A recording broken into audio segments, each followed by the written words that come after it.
ખરેખર આખા ગુજરાતની અંદર ડુપ્લિકેટ સિવાય કાંઈ ખાસ છે નહીં. ચારે બાજુ ડુપ્લિકેટ. ભાજપના વોર્ડ પ્રમુખ જો ડુપ્લિકેટ જન્મ મરણના દાખલા ખોટા કઢાવી લાગે, આનાથી વિશેષ કોઈ ન હોઈ શકે. ખરેખર જે વોર્ડ પ્રમુખ બનવા માગે છે એના નીતિ નિયમ એને નક્કી કરેલા છે, એમાંય છેડછાડ કરવામાં આવી છે. એની સામે કડકમાં કડક પગલાં લેવા જોઈએ અને કોર્પોરેશનના જે અધિકારીએ જે જન્મનો દાખલો કાઢ્યો છે એની સામે પગલાં લેવા જોઈએ એવી અમારી માંગણી છે. ખરેખર આ ગંભીર બાબત છે. આખા ગુજરાતની અંદર બધું ડુપ્લિકેટ મળે છે.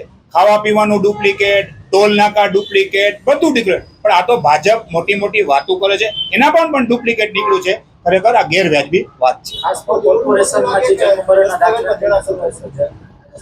દસ્તાવેજમાં છેડા કરે છે અને જન્મ મરણના જે અધિકારી છે એને પણ એને સુધારો વધારો કર્યો છે, એને પણ સસ્પેન્ડ કરવા જોઈએ એવી અમારી કોંગ્રેસ પક્ષની માંગણી છે. પોલીસ ફરિયાદ થવી જોઈએ, કારણ કે જે જન્મ મરણના દસ્તાવેજો છે, કાગળિયા છે, આધાર કાર્ડ છે, એમાં ચેડા કરવામાં આવ્યા છે. આ તો એક સામે આવ્યું, આવા અનેક ચેડા પણ થયા હોઈ શકે.